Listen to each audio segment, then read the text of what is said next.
Oh, hello. Dominaria, welcome home. To celebrate 25 years of Magic the Gathering, Dominaria is set on the plane of Magic's origin, not to be confused with a set from many years back called Magic Origins, which was not set on Dominaria and had nothing to do with Magic's origins.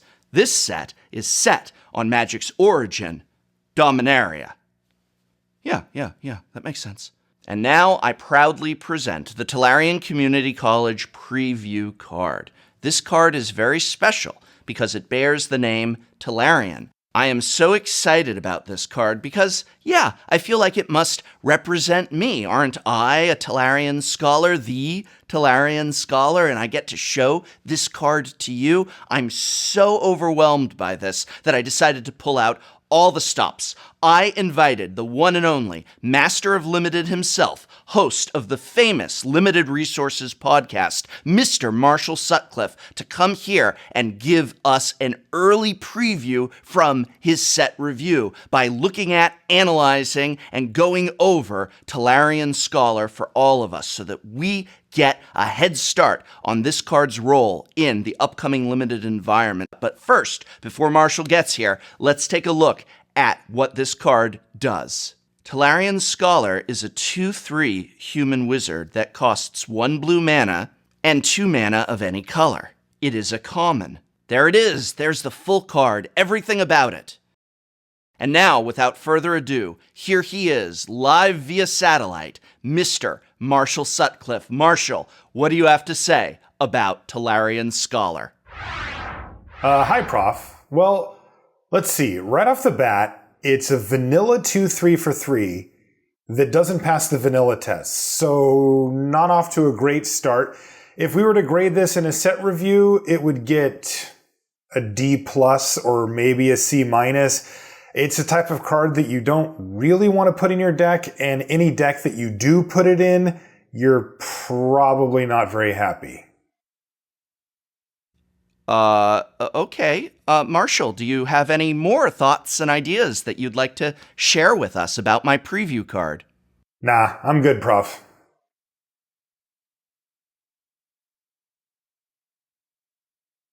I'm Marshall, blah, blah, blah. I don't think your preview card's any good, blah, blah, blah. Something quadrant theory, blah, blah, blah. Pfft, what does he know? Time to call in a real professional.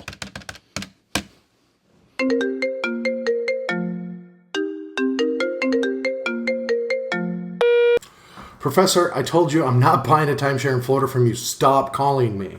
No, not that. Come be a guest on my YouTube channel. You are one of the best minds in Standard right now, Brad. That's why you're the first person I thought of to invite to offer expert advice and analysis on my preview card. Oh, awesome. I'd love to help. I can build a Standard deck around it or just talk about its potential impact on the metagame. What's the card do? It's a blue 2/3 for 3. And what else does it do? A blue 2/3 for 3. So I'll never run a deck with this card in it. I'll probably never even cast the card in Limited. You do know Whirler Virtuoso exists, right? Call me when you get a card with an ability next time. Well, let me rephrase that. With a good ability.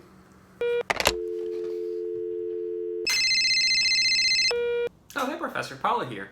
Paulo, the man of the hour, the player of the year, you are the first person I want to take a look at the Tolarian Community College preview card. Oh, hey, so you got a card. What is this? Saga, Planeswalker? You're the biggest Magic YouTuber, so I assume they gave you something great. Well, it's called Tolarian Scholar, and... What, that's it? This card's horrible. What do you mean that's it? I thought you were player of the year. Come on, just because that year ended, surely you've got something to say. No, you see, Professor, for a creature to be played right now, it has to have abilities. What's the last creature that was played that didn't have any abilities? That was Tarmogoyf many years ago, and that was 2 mana 5/6. So right now you have cards like Winding Constrictor, Glorybringer, Daylight Ranger, Rekindling Phoenix. Everything does something. And this card isn't even big enough. Like, no one is playing one creature just because it's big. You're playing creatures for their abilities and their size. And this one doesn't have any abilities and has a small size. So for 3 mana in Standard, you can get a 3/3 with a bunch of different abilities. And this is a 2/3 with no abilities. So yeah, I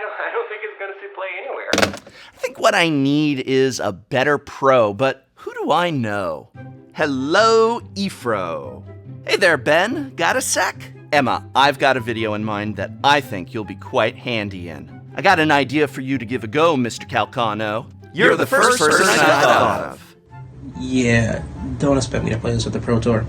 Okay, Professor, but where's the good part? I wouldn't even put it in my vanilla cube. Not even in Pauper, bro.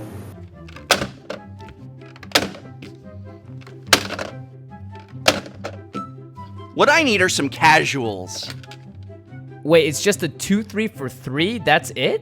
Look, I don't know what to tell you. The card is not good. I don't even think that's playable on Against the Odds, honestly, and playable on Against the Odds is the lowest bar in all of Magic. No, I honestly don't think it's gonna fit in any cube. I mean, couldn't go in my cube, not a legacy cube, not a vintage cube or a modern cube. I mean, maybe Wizard Tribal. No. It is just not good. Jeez, I don't know what to say. Better luck with your Core Set 2019 spoiler? It could help your devotion to blue. No. Did you tell him it's trash? Tell him it's trash. Card's trash. And what's with that name, anyways? Tolarian Scholar? For you? I mean, wouldn't it make more sense if it were called something like Generous Curver, or Hopeful Barista, or maybe even Untenured Babysitter? Dude, if we tell him it's good, he'll put it in his decks. Hey, Prof, on second thought, this has potential. Yeah, it's flexible. Yeah, and oh my gosh, the element of surprise, no one is ever gonna see this coming. I think I'd rather quit playing Magic before playing that card. And flavor win, Yeah, right? flavor. Right? Yeah. Yeah, that's what EDH is all about. Worst card ever.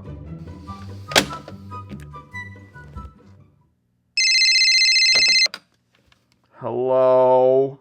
Hey, this is Melissa DeTora from Wizards R&D. I heard you weren't happy with your Tolarian Scholar card, and I'd like to see if I could try and help. No, I get it. Okay, the card's bad. I got a bad preview card. It's no good.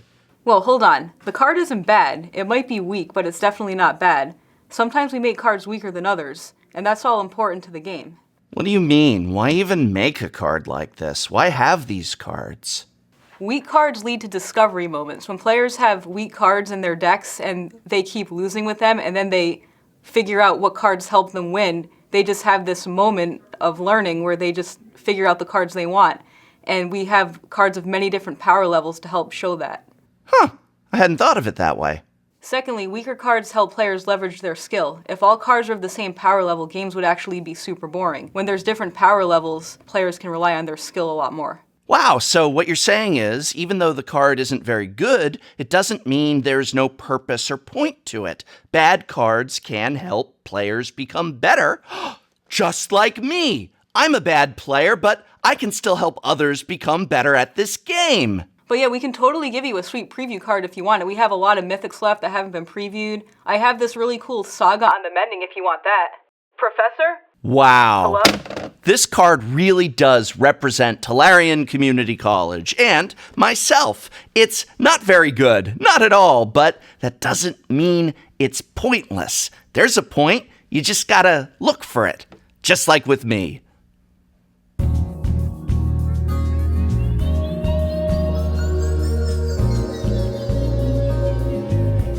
I am not a one-note character.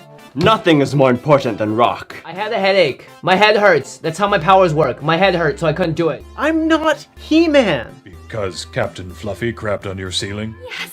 All I had to do to overcome my obstacle was believe in myself. Hell of an obstacle there, by the way, but...